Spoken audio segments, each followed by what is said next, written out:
안녕하세요. 눈뜨는 인생입니다. 오늘 소개할 책은 삶으로 다시 떠오르기. 저자는 에크하르트 톨레, 출판사는 연금술사입니다. 고통체, 최고의 예술은 과거를 내려놓는 것. 대다수 사람들은 생각의 많은 부분이 자동적이고 반복적이며 의도한 것이 아니다. 일종의 정신적 잡음이며 실제적인 목적이 없다. 엄밀히 말하면 당신이 생각하고 있는 것이 아니다. 생각이 당신에게 일어날 뿐이다. 나는 생각한다 라고 말하면 자유의지가 담긴 행동을 의미한다. 그 일에 결정권이 있고 당신 쪽에서 개입할 선택권이 있음을 뜻한다. 대부분의 사람들의 경우는 그렇지 않다. 나는 생각한다는, 나는 소화한다 나는 혈액을 순환시킨다 라는 말과 마찬가지로 틀린 문장이다. 소화가 일어나고 혈액순환이 일어나며 생각이 일어날 뿐이다. 머릿속 소리는 그 자체로 하나의 삶을 가지고 있다. 대부분의 사람들은 그 목소리에 끌려간다. 생각에, 마음에 소리당해 있다. 마음은 과거에 의해 조건 지어져 있기 때문에 당신은 언제까지나 되풀이해 과거를 재현할 수밖에 없다. 동양에서는 이것을 카르마, 업이라고 부른다. 이 머릿속 목소리와 동일화되어 있을 때 당연히 당신은 그것을 알지 못한다. 만약 안다면 더 이상 그것에 소유당하지 않을 것이다. 왜냐하면 자신을 사로잡고 있는 그것을 자신이라고 오해할 때에만, 즉 당신이 그것이 되었을 때에만 그것에 정말로 소유당하기 때문이다. 수천 년 동안 인류는 점점 더 마음에 소유당하게 되었고 자신을 소유한 그것이 자아가 아님을 알아차리는데 실패해왔다. 마음과 완전히 동일화됨으로써 허구의 자아의식, 즉 에고가 존재하게 되었다. 에고의 단단함은 당신, 즉 의식이 마음, 즉 생각과 어느 정도 동일화되어 있는가에 달려있다. 그러나 생각은 의식, 즉 당신이라는 전체의 극히 작은 측면에 지나지 않는다. 마음과 동일화되는 정도는 사람에 따라 다르다. 매우 짧은 시간일지라도 에고로부터 자유로워지는 순간이 있으며 그 순간 속에서 삶에 살아갈 가치를 주는 평화와 기쁨, 생명력을 체험하는 사람들도 있다. 창조성과 사랑, 자비의 마음이 일어나는 것도 그런 순간이다.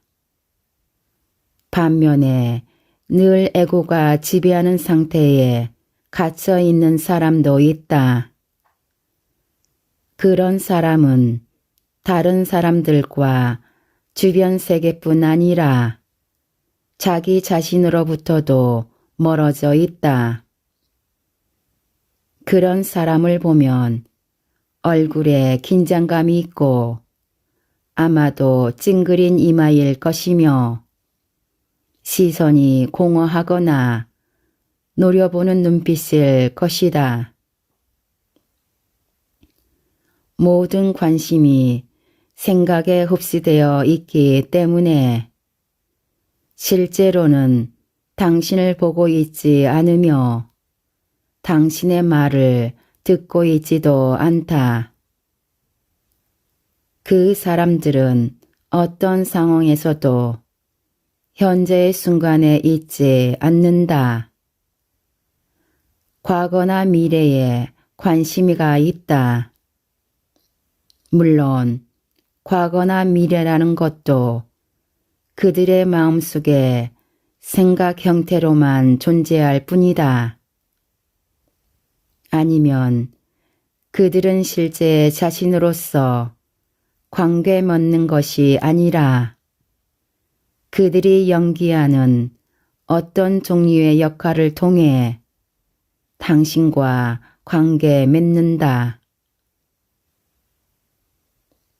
대부분의 사람들은 진정한 자기 자신으로부터 멀어져 있으며 그 중에는 행동과 상호작용이 거의 모든 사람이 가짜임을 알아차릴 수 있는 정도로 멀어진 사람들도 있다. 다만 똑같이 가짜이고 똑같이 자기 자신으로부터 멀어진 사람들은 알아차리지 못할 뿐이다. 자기 자신으로부터 멀어진다는 것은 어떤 상황, 어떤 장소 또는 어떤 사람과도 심지어는 자신에 대해서조차 편안함을 느끼지 못함을 의미한다. 언제나 집에 돌아가고 싶어 하지만 그 어디도 집이 아니다. 20세기의 위대한 작가들 중에는 프란츠 카프카, 알베르 까미, T.S. 엘리엇, 제임스 조이스조처럼 그 소외라는 것이 인간 존재의 보편적인 딜레마임을 알아차린 사람들이 있다. 아마도 그들은 자신들 내면에서도 깊은 소외감을 느끼고 있었기 때문에 그것을 훌륭하게 작품 속에 표현할 수 있었을 것이다. 하지만 그것은 해결책을 제시하지는 않는다. 그들의 업적은 우리가 더 분명히 알 수 있도록 인간이 처한 공경을 묘사해 보인 것이다. 자신이 처한 공경을 분명하게 보는 것이 그것을 뛰어넘는 첫걸음이다.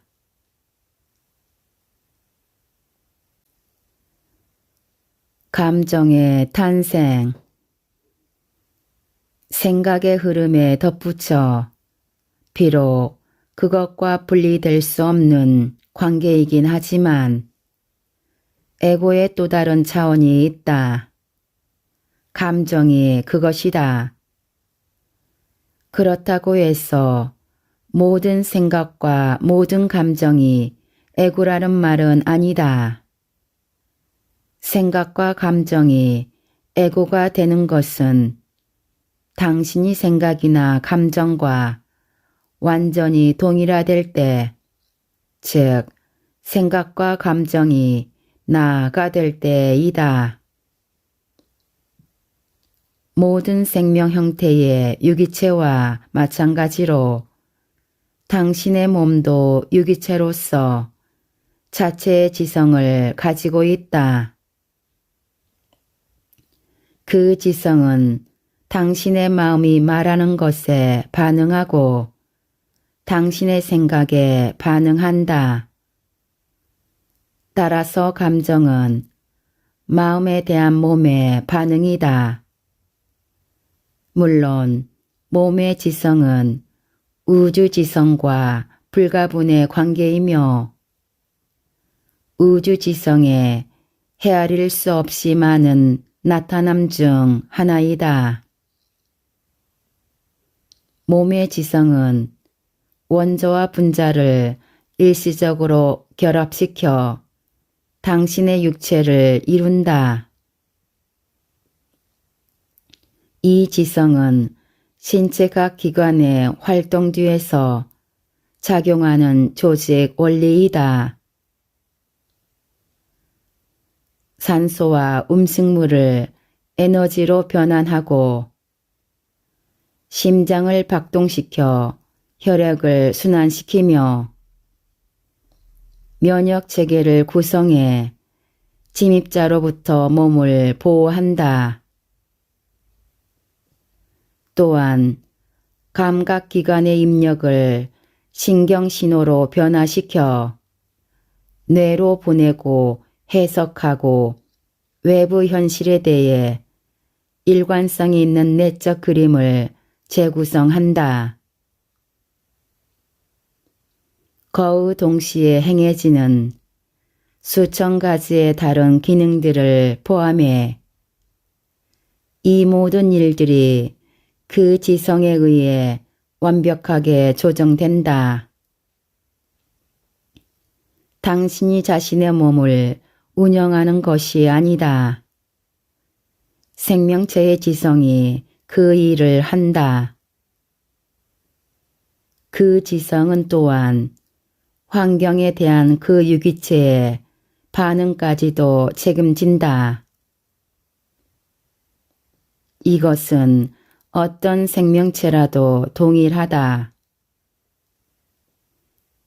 똑같은 지성 덕분에 식물이 물질적인 형태로 나타나 꽃을 피우며 그 꽃은 아침이 되면 꽃잎을 열어 태양 광선을 받아들이고 밤이 되면 닫는다.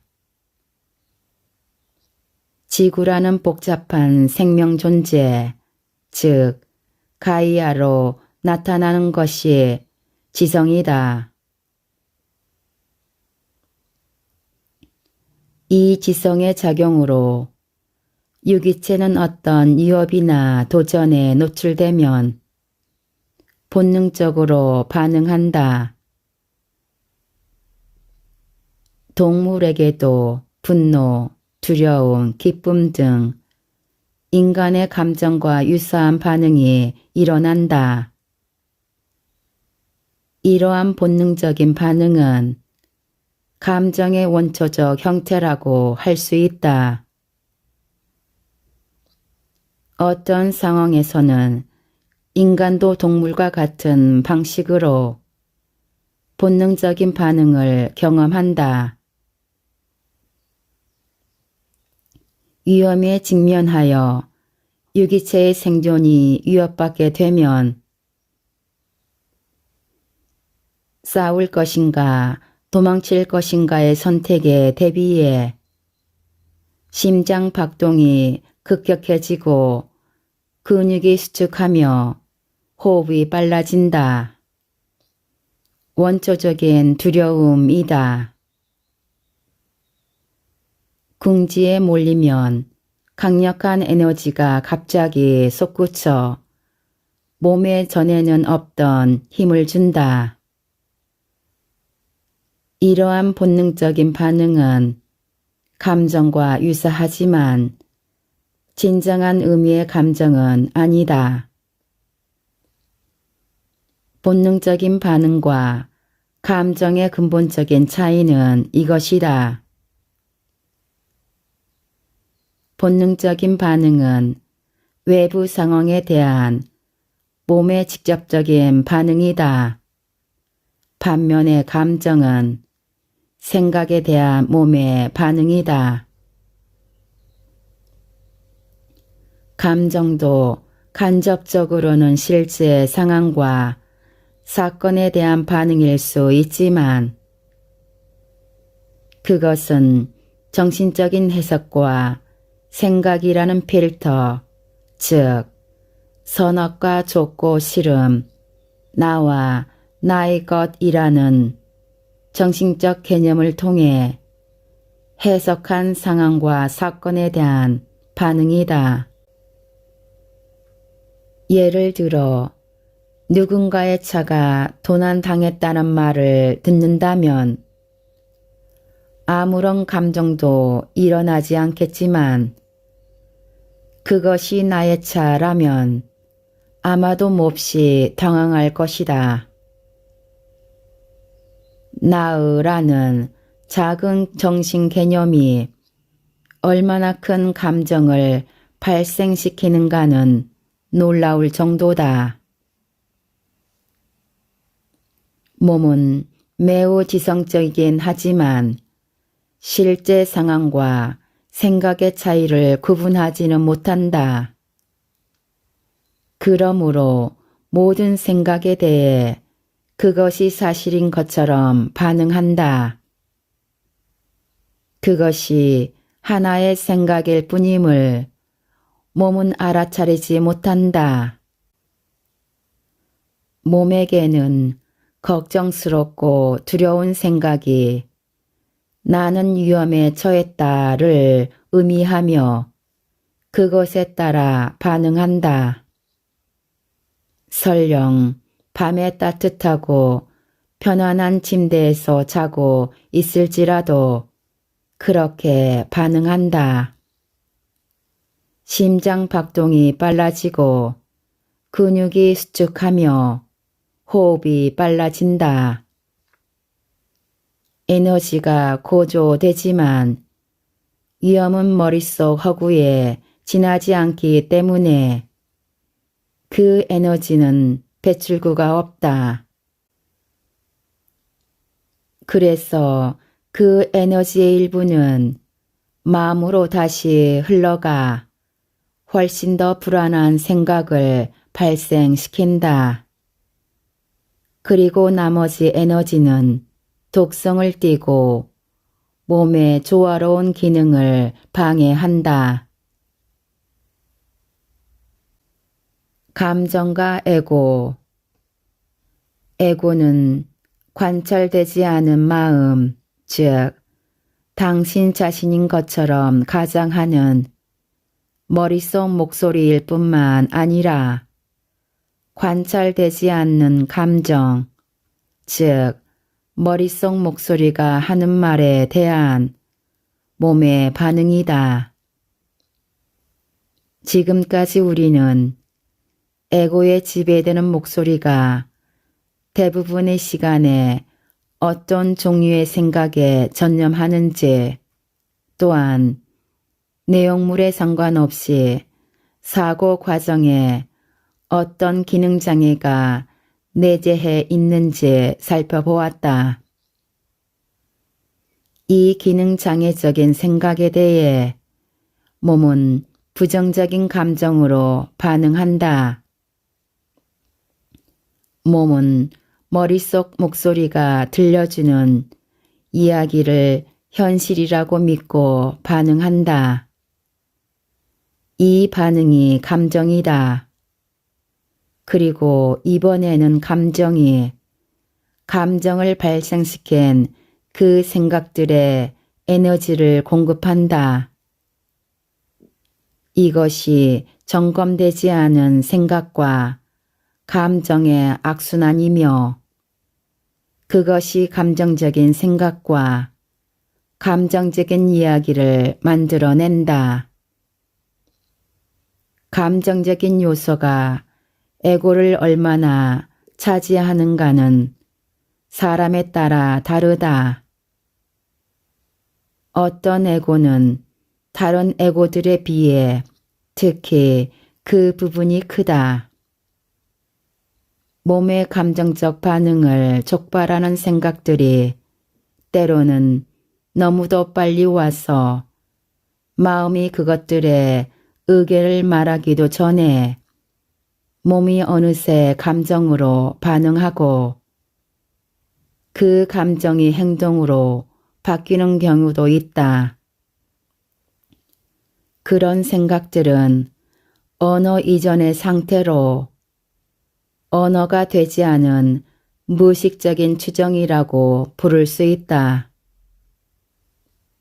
그러한 무의식적인 추정들은 한 사람이 과거에 조건 지어진 것들에 보통은 어린 시절에 그 근원이 있다.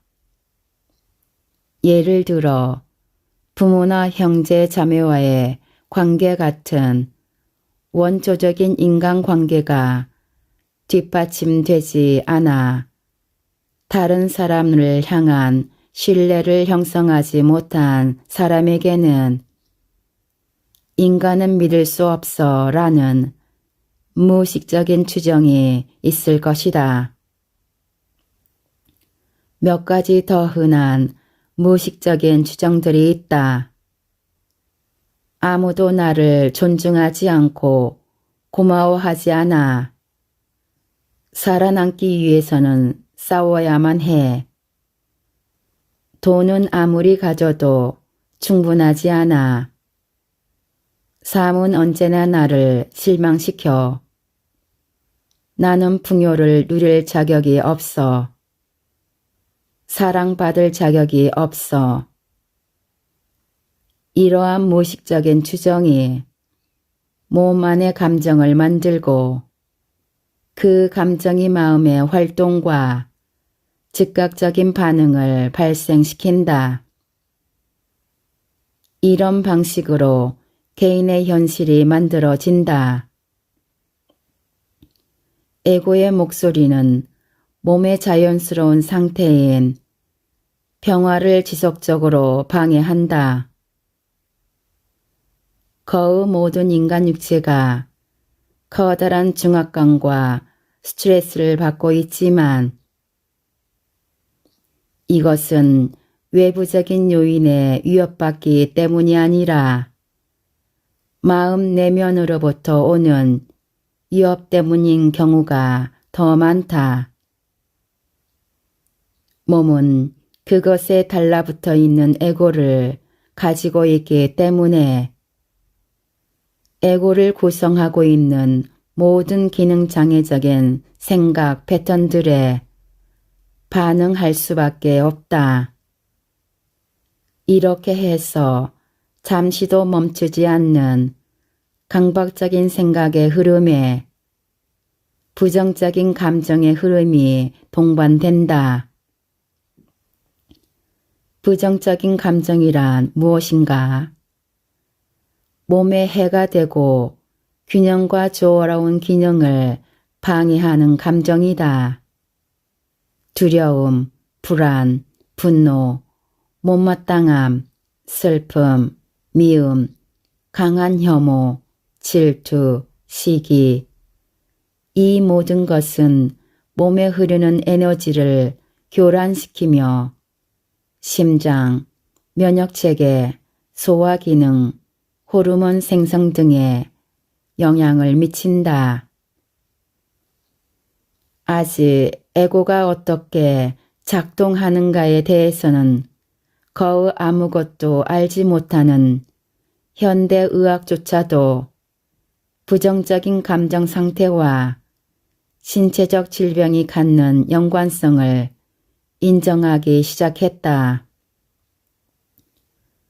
몸에 독이 되는 감정은 당신이 만나는 사람들에게도 전염되며 연쇄 반응을 통해 만난 적도 없는 수많은 사람들에게도 간접적으로 전염된다. 모든 부정적인 감정들을 통틀어 부르는 단어가 있다. 불행이다.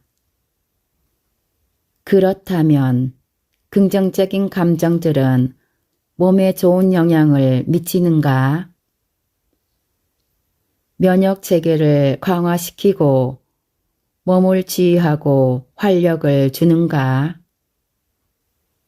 정말로 그렇긴 하지만 에고가 만들어내는 긍정적인 감정들과 순수한 이승과 연결된 자연스러운 상태로부터 흘러나오는 더 깊은 감정들을 구분할 필요가 있다. 에고가 만들어내는 긍정적인 감정들은 이미 그것들 안에 반대의 것을 포함하고 있어서 순식간에 그 반대의 것으로 바뀔 가능성이 있다. 여기 몇 가지 예가 있다. 에고가 사랑이라고 부르는 것은 소유욕과 중독된 집착이기 때문에 한순간의 미움으로 변할 수 있다. 다가올 일에 대한 기대는 미래를 향한 에고의 과대평가이기 때문에 그 일이 끝나버리거나 에고의 기대를 충족시키지 않으면 쉽게 그 반대의 낙담과 실망으로 변한다. 칭찬과 인정은 하루 동안 당신에게 활력과 행복을 느끼게 하지만 다음날 받는 비난과 무시는 낙담과 불행을 선사한다. 광란의 파티가 주는 쾌락은 이튿날 아침 허무함과 수치로 변한다. 나쁜 것이 없는 좋은 것은 없으며 낮은 곳 없는 높은 곳도 없다. 에고가 만들어내는 감정들은 마음이 외부적인 요인과 자신을 동일화하기 때문에 일어나는 것이며, 물론 그 외부적인 요인들은 불안정할 뿐 아니라 어느 순간이라도 변하기 쉽다. 이보다 훨씬 더 깊은 감정은 사실 감정이 아니라 순수한 있음의 상태이다. 감정은 반대되는 것들의 세계 안에 존재한다. 그러나 순수한 있음의 상태는 흐려질 수도 있어도 반대의 것을 갖고 있지 않다. 순수한 있음의 상태는 사랑, 기쁨, 평화로서 당신의 내면으로부터 발생되어 나온다. 그것들은 당신의 진정한 본성이다.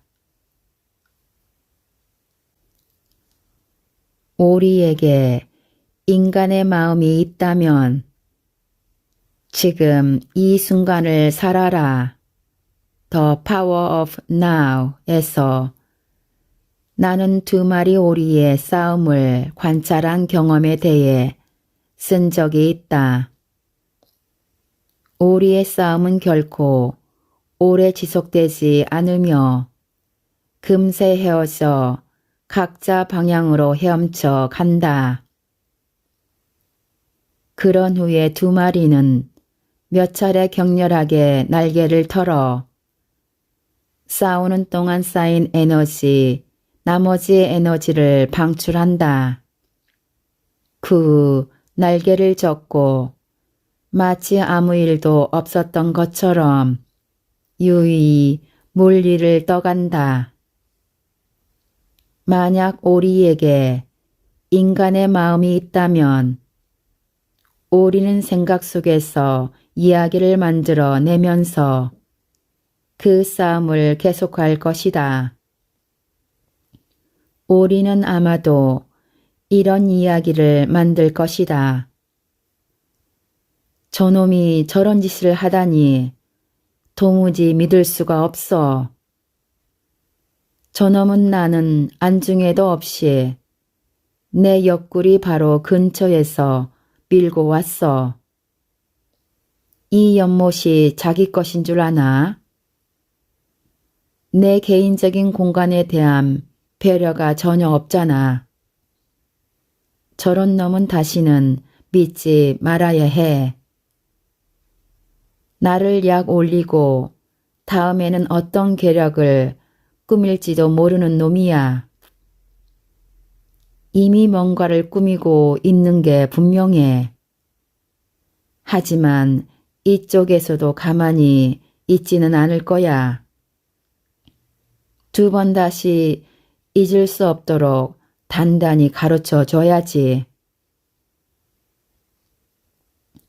이런 식으로 마음은 언제까지고 이야기의 물레를 돌리면서 며칠 몇 달뿐 아니라 몇 년 동안이나 계속 생각하고 말할 것이다. 몸에 관한 한 그 싸움은 언제까지나 지속되며 이러한 생각들의 반응에 발생하는 에너지가 바로 감정이다. 그리고 이번에는 그 감정이 더 많은 생각을 만들어내며 이것이 에고의 감정적인 생각이 된다. 만약 우리가 인간의 마음을 가지고 있다면 그 삶이 얼마나 문제가 많을지 알 수 있을 것이다. 그러나 대부분의 인간이 항상 이런 식으로 살아가고 있다. 어떤 상황도 사건도 결코 진정으로 끝나지 않는다. 마음과 마음이 만들어낸 나와 나의 이야기가 언제까지나 계속된다. 우리는 길을 잃어버린 종이다. 자연 속 모든 존재들, 모든 꽃과 나무, 모든 동물들이 우리에게 중요한 교훈을 가르쳐 준다. 우리가 멈춰서서 바라보고 귀를 기울이면 들을 수 있다. 우리가 가르쳐주는 교훈은 이것이다. 날개를 털어라. 그것을 해석하면 이야기를 내려놓으라 이다.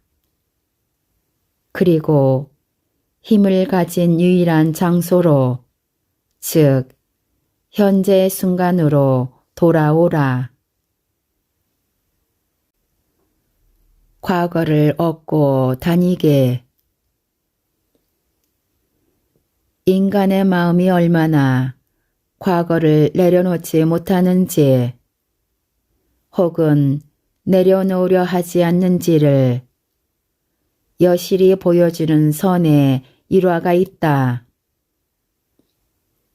단잔이라는 선생이 에키도라는 승려와 함께 폭우가 쏟아진 뒤 몹시 진흙탕으로 변한 시골길을 걸어가고 있었다. 마을 근처까지 오자 그들은 길을 건너려는 젊은 여인과 마주쳤다. 그런데 진흙탕이 너무 깊어서 입고 있는 비단 기노모가 더러워질 위험에 처해 있었다. 탄자는 곧바로 그녀를 등에 업고 길 반대편으로 데려다 주었다. 그 두 수도승은 침묵 속의 발걸음을 계속했다.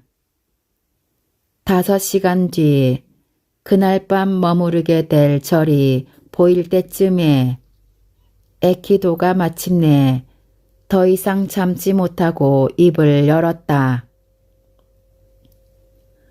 왜 그 처녀를 등에 업고 길을 건너다 주었는가? 우리 수행자들은 그렇게 해서는 안 된다는 걸 모르는가? 탄잔이 말했다. 나는 몇 시간 전에 그 처녀를 내려놓았는데 자네는 아직도 그녀를 얻고 있는가? 항상 애기도처럼 살아가는 삶이 어떠할지 상상해 보라. 상황을 마음속에서 내려놓지도 못하고 또한 내려놓으려는 의지도 갖지 않으며 마음속에 점점 더 많은 잡동사니 들을 쌓아가는 삶. 이것이 이 행성 위에 대다수 사람들의 삶이다. 그들이 마음속에 짊어지고 다니는 과거의 짐이 얼마나 무거운가 느껴질 것이다. 과거의 사건들은 기억으로 당신 안에서 계속 살아가지만 그 기억 자체는 문제가 안 된다. 그뿐 아니라 기억 덕분에 과거로부터 그리고 과거의 실수로부터 배움을 얻을 수 있다. 기억, 즉 과거에 대한 생각에 당신이 완전히 지배되고 그것이 짐으로 바뀔 때 비로소 기억이 문제가 된다. 또한 그것이 당신의 자아의식의 일부가 될 때 과거에 의해 조건 지어진 성격이 당신을 가두는 감옥이 된다. 당신의 기억들에 자아의식의 옷이 입혀지고 당신의 이야기는 당신이 생각하는 나가 되어버린다. 이 작은 나는 환상이며 시간을 초월하고 형상을 초월한 현존으로서의 진정한 정체성을 흐려버린다. 당신의 이야기는 정신적인 기억뿐 아니라 감정적 기억, 즉 끊임없이 되살아나는 오래된 감정으로도 구성되어 있다. 생각으로 계속 먹이를 공급하면서 5시간 동안이나 불쾌감이라는 등짐을 지고 있었던 그 승려처럼 대부분의 사람들은 정신적으로, 감정적으로 상당한 양의 불필요한 등짐을 평생 동안 지고 다닌다. 불만, 후회, 적대감, 죄책감으로 자신을 좁은 틀에 가둔다. 감정적인 생각이 그들의 자아가 되어 버렸으며 그래서 그들은 오래된 감정에 매달린다. 그것이 자신의 정체성을 강화시켜주기 때문이다. 인간에게는 오래된 기억을 지속시키는 성향이 있기 때문에 거의 모든 사람이 에너지 장안에 오래된 감정적 고통에 축적물을 지니고 있다. 나는 이것을 고통체라고 부른다. 그러나 우리는 이미 가지고 있는 그 고통체에 새로운 고통을 추가하는 것은 멈출 수 있다. 오리가 날개를 털어 버리듯이 오래된 감정을 축적하고 지속시키는 습관을 부수는 법을 배울 수 있으며 어제 일어난 일이든 30년 전에 일어난 일이든 상관없이 정신적으로 과거에 머무는 것을 중단할 수 있다. 상황과 사건을 마음속에 계속 살아있게 하고 머릿속 영화 만들기에 사로잡히는 대신 자신의 관심을 본래의 상태, 즉 시간을 초월한 현재의 순간으로 계속해서 데려오는 법을 배울 수 있다. 그렇게 하면 생각과 감정 대신 이 순간의 존재함이 우리의 정체성이 된다. 당신의 이 순간의 존재함을 가로막을 수 있는 과거의 사건은 아무것도 없다. 그리고 만약 당신의 지금 이 순간의 존재함을 가로막을 수 없다면 과거에 대체 어떤 힘이 있겠는가?